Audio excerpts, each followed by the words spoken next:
Assalamualaikum warahmatullahi wabarakatuh. Waalaikumsalam warahmatullahi wabarakatuh. Selamat pagi anak-anak. Gimana kabar kalian pada pagi hari ini? Baik. Sudah siap mengikuti pelajaran PKN? Ya. Kita cek kerapian terlebih dahulu ya. Coba tengok kanan sama kirinya, ada sampah atau tidak. Kalau ada, tolong diambil, disimpan. Nanti setelah pelajaran selesai baru boleh dibuang ya. Ya. Untuk buku di atas meja harus buku PKN. Selain buku PKN, tolong untuk dimasukkan ke dalam tas terlebih dahulu. Sudah? Sudah. Baik. Untuk handphone, tolong untuk dimasukkan ke dalam tas juga ya. Nah, untuk handphone ini boleh digunakan saat diskusi atau mencari referensi dari internet. Ya. Hari ini ada yang tidak berangkat? Ada. Siapa? Vera. Vera sakit apa? Demam. Demam. Sudah berapa hari? 3 hari. Untuk teman-temannya boleh mencoba Vera ya. Ya. Hari ini ada yang piket? Saya coba ya. Boleh dihapus dulu.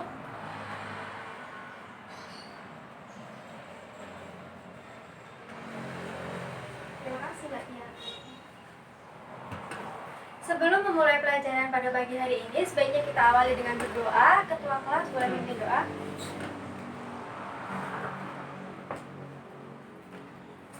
Untuk mengawali pembelajaran pada pagi hari ini, kita awali dengan berdoa. Doa mulai. Selesai. Terima kasih Mas Adam. Hari ini kita masih di bab 6, yaitu memperkukuh persatuan dan kesatuan bangsa dalam Negara Kesatuan Republik Indonesia. Nah, kemarin kita membahas dua materi pokok. Yang pertama, kita membahas mengenai keunggulan Negara Kesatuan Republik Indonesia, dan yang kedua, kita membahas konsep Negara Kesatuan Republik Indonesia menurut Undang-Undang 1945. Nah, ada yang masih ingat tentang keunggulan Negara Kesatuan Republik Indonesia? Ya, Mas Adam boleh. Memiliki keanekaragaman dalam berbagai aspek kehidupan sosial budaya seperti adat istiadat, bahasa, agama, kesenian, dan sebagainya. Perbedaan atau keanekaragaman tersebut tidak menjadikan bangsa Indonesia bercerai-berai, namun justru merupakan potensi untuk mengembangkan dirinya menjadi bangsa yang besar. Kedua, semangat Sumpah Pemuda yang selalu merasuki jiwa dan kalbu bangsa Indonesia dengan menunjukkan bahwa kita sama-sama memahami suatu wilayah negara dan tanah air yang sama, yaitu Indonesia. Yang ketiga, letak wilayahnya yang strategis yaitu di posisi silang dunia sehingga membuat Indonesia menjadi wilayah yang ramai dan mudah untuk dikunjungi dan disinggahi oleh bangsa-bangsa lain. Nah, kemarin kita juga membahas materi pokok yang kedua, yaitu konsep Negara Kesatuan Republik Indonesia menurut Undang-Undang 1945. Ada yang masih ingat? Saya. Ya, Mbak. Ya, boleh. Pasal 1 ayat 1 Undang-Undang Dasar Negara Republik Indonesia tahun 1945 yang merupakan naskah asli mengandung prinsip bahwa negara Indonesia ialah negara kesatuan yang berbentuk republik. Pasal yang dirumuskan oleh Panitia Persiapan Kemerdekaan Indonesia tersebut merupakan tekad bangsa Indonesia yang menjadi sumpah anak bangsa pada 1928 yang dikenal dengan Sumpah Pemuda, yaitu satu tanah air, satu bangsa, satu bahasa, yaitu Indonesia. Sudah. Ya, benar sekali. Saya memberikan apresiasi terhadap anak-anak karena masih mengingat materi minggu kemarin. Nah, hari ini kita akan membahas dua materi pokok, yaitu yang pertama, faktor pendorong persatuan dan kesatuan bangsa Indonesia.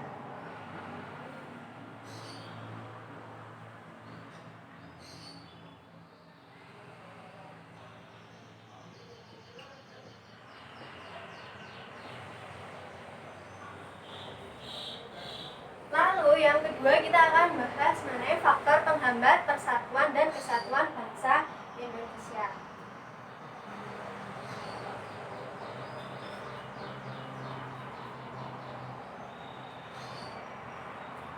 Nah, diharapkan setelah mengikuti pelajaran PKN pada pagi hari ini, anak-anak dapat mengetahui apa saja sih faktor pendorong dan faktor penghambat persatuan dan kesatuan bangsa Indonesia. Nah, pelajaran pada pagi hari ini kita menggunakan metode pembelajaran masih sama yang minggu kemarin. Nanti ada PPT, ada papan tulis, ada layar LCD, dan diakhiri dengan diskusi. Nah, bisa dilihat di layar LCD mengenai beberapa contoh gambar atau peristiwa yang mencerminkan faktor pendorong dan faktor penghambat dari persatuan dan kesatuan bangsa Indonesia. Nah, anak-anak sekarang boleh mencari di internet mengenai apa saja sih faktor pendorong dan faktor penghambat dari persatuan dan kesatuan bangsa Indonesia. Saya kasih waktu 5 menit ya. Gimana, ada kesulitan? Mbak Tia, ada kesulitan? Tidak. Untuk teman-teman yang belum mendapatkan jawaban bisa lihat di buku paket halaman 68 ya. Ya. Baik, sudah selesai? Mbak Tia sudah? Sudah. Kita bahas dari yang pertama, faktor pendorong. Ada yang mau membacakan?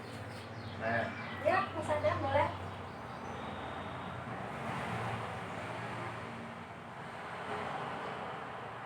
Yang pertama, Yang pertama Sumpah Pemuda.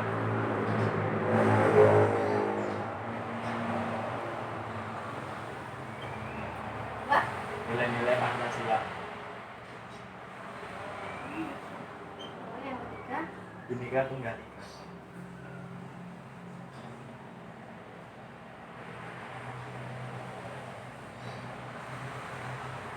ya, jadi untuk faktor pendorong di sini ada 3, Sumpah Pemuda, Pancasila, dan semboyan Bhinneka Tunggal Ika. Nah, Sumpah Pemuda merupakan sumpah yang menunjukkan kebulatan tekad dari seluruh pemuda Indonesia dalam melawan penjajah. Nah, di sini ada 3 isi rumusan dari Sumpah Pemuda. Yang pertama ada 1 tanah air, 1 bangsa, dan 1 bahasa. Ya, benar sekali. Nah, ikrar Sumpah Pemuda menjadi penyemangat bangsa Indonesia untuk bersatu. Nah, ikrar inilah yang dapat memperkukuh persatuan dan kesatuan bangsa Indonesia. Nah, yang kedua mengenai Pancasila. Mas Adam, maksudnya apa itu yang Pancasila? Artinya universal atau menyeluruh, yaitu nilai-nilai Pancasila tidak diciptakan hanya untuk satu suku bangsa saja. Nilai-nilai Pancasila juga tidak hanya diperuntukkan bagi penganut agama tertentu.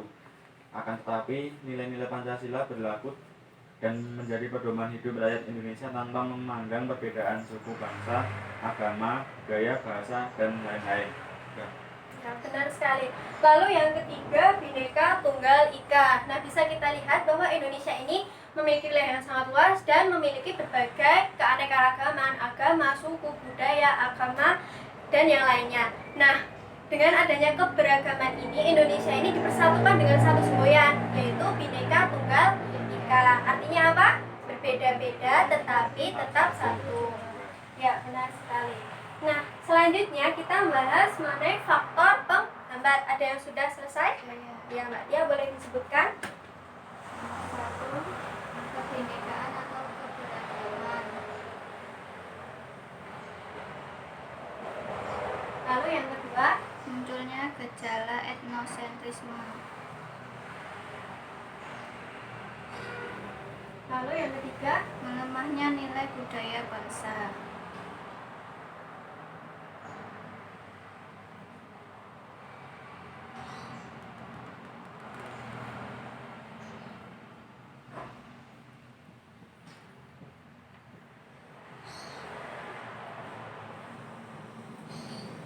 nah, faktor penghambat ini ada 3, kebinekaan, etnosentrisme, dan melemahnya nilai budaya bangsa. Nah, yang pertama, kebinekaan itu maksudnya gimana? Kebinekaan atau keberagaman pada masyarakat Indonesia. Kondisi ini dapat menjadi penghambat persatuan dan kesatuan bangsa apabila tidak diiringi dengan sikap saling menghargai, menghormati, serta adanya toleransi yang telah menjadi karakter khas masyarakat Indonesia. Keberagaman tersebut dapat mengakibatkan munculnya perbedaan pendapat yang memicu lepas kendali, tumbuhnya perasaan kedaerahan yang berlebihan yang dapat memicu terjadinya konflik antar daerah atau antar suku bangsa. Sudah? Nah, lalu yang kedua, munculnya gejala etnosentrisme. Mas Adam? Munculnya gejala etnosentrisme ini merupakan sikap menonjolkan kelebihan-kelebihan budayanya dan menganggap rendah budaya suku bangsa lain. Hal tersebut apabila tidak diatasi tentu saja akan memperlemah persatuan dan kesatuan bangsa. Ya, benar sekali. Lalu yang ketiga, melemahnya nilai budaya bangsa. Nah, akibat kuatnya pengaruh budaya asing yang tidak sesuai dengan kepribadian bangsa Indonesia melalui kontak langsung maupun kontak tidak langsung. Nah, kontak langsung misalnya melalui pariwisata, lalu kontak yang tidak langsung bisa melalui media, bisa melalui film, lagu, seperti itu. Nah, karena pelajaran pada pagi hari ini sudah selesai, maka akan diakhiri dengan diskusi ya. Nah, diskusi ini dilakukan secara berkelompok. Nah, diskusi ini mencari di buku atau di internet mengenai contoh perilaku atau peristiwa yang berpotensi memperlemah persatuan dan kesatuan bangsa. Nah, nanti ditulis 3 poin pokok. Yang pertama kronologi, lalu yang kedua penyelesaian, dan yang ketiga tindakan pencegahan. Nah, sekarang boleh dikerjakan ya, nanti di kertas ini. Saya kasih waktu 10 menit ya. Gimana, ada kesulitan? Ada kesulitan? Tidak. Tolong untuk contoh peristiwanya jangan sampai sama dengan teman yang lain ya. Ya. Oke. Sudah selesai? Dan Sudah. Ada yang mau mempresentasikan ke depan? Ya, boleh Mas. hasil diskusi. Kasus non-muslim dilarang bermukim. Aturan janggal didukung karet Bantul. Kronologis atau peristiwa atau kejadian. Slamet Jumiarto umur 42 beserta istri dan 2 anaknya ditolak warga saat hendak bermukim di RT 8 Padukuhan Karet, Desa Pleret, Kecamatan Pleret, Bantul, Yogyakarta. Alasannya karena ia dan keluarganya beragama Kristen. Penyelesaiannya, Slamet bertemu seluruh perangkat desa, dari mulai kepala padukuhan hingga kepala desa, namun sekali lagi Slamet ditolak tinggal di Dukuh Karet, Bantul. Karena ditolak, maka Slamet melakukan mediasi. Dalam mediasi itu, beberapa warga sebetulnya menyatakan tak keberatan. Pada akhir pertemuan, Slamet memutuskan hanya bisa tinggal selama 6 bulan saja. Padahal ia menyewa rumah dengan durasi setahun. Karena mempertimbangkan kondisi psikologis anak dan istri, dia memilih mengalah. Pria asal Semarang ini meninggalkan rumah mencari tempat baru. Tindakan pencegahan. Dengan adanya kejadian kasus non-muslim dilarang bermukim. Aturan di Dukuh Karet Bantul dapat dilakukan pencegahan berupa merubah aturan yang sebelumnya sudah dibuat agar warga non-muslim diperbolehkan untuk tinggal di wilayah Dukuh Karet Bantul. Aturan itu harus diubah karena bertentangan dengan ideologi Pancasila dan undang-undang. Di situ mengharuskan warga pendatang baik itu yang mengontrak atau kos harus beragama Islam. Agar kehidupan bermasyarakat menjadi lebih harmonis, baiknya masyarakat juga memiliki toleransi yang tinggi terhadap agama lain dan tidak diskriminasi terhadap agama yang lain. Ya, terima kasih. Baik, perwakilan kelompok yang sebelah kanan.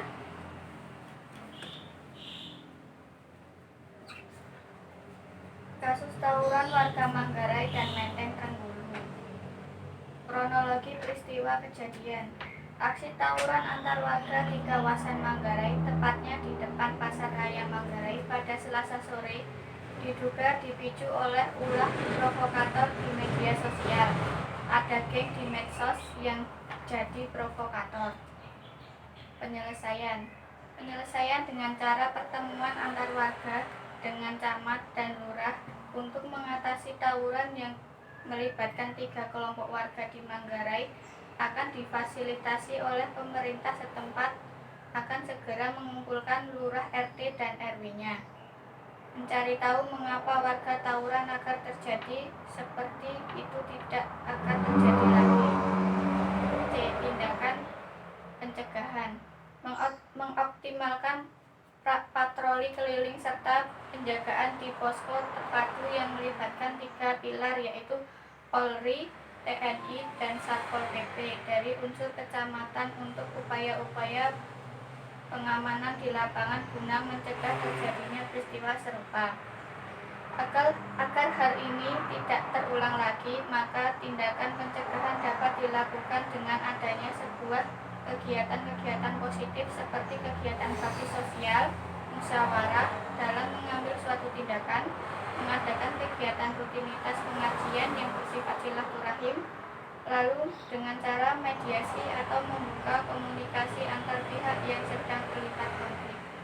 Ya. Terima kasih. Untuk hasil diskusi sudah sangat baik ya. Nah, untuk mengetahui pemahaman peserta didik mengenai materi pada pagi hari ini, maka dilakukan ada soal kuis ya, yang langsung dikerjakan.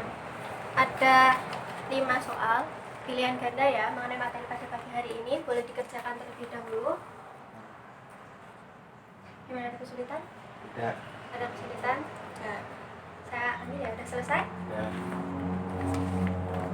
Kita cek ya. Baik, ada beberapa nama yang belum maksimal dan ada yang sudah maksimal. Nah, untuk yang sudah maksimal nanti bisa membaca materi berikutnya, tapi untuk yang remedi membaca materi pada pagi hari ini lagi ya. Nah, untuk materi yang besok itu mengenai perilaku yang menunjukkan sikap menjaga keutuhan negara kesatuan Republik Indonesia. Nah, metode pembelajaran juga masih sama dengan pada pagi hari ini ya. Nah, sebelum kita akhiri, ditutup dengan doa terlebih dahulu.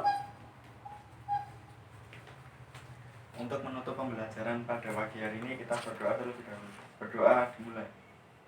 Selesai. Terima kasih. Saya akhiri pelajaran pada pagi hari ini. Semoga bermanfaat. Wassalamualaikum warahmatullahi wabarakatuh. Waalaikumsalam warahmatullahi wabarakatuh.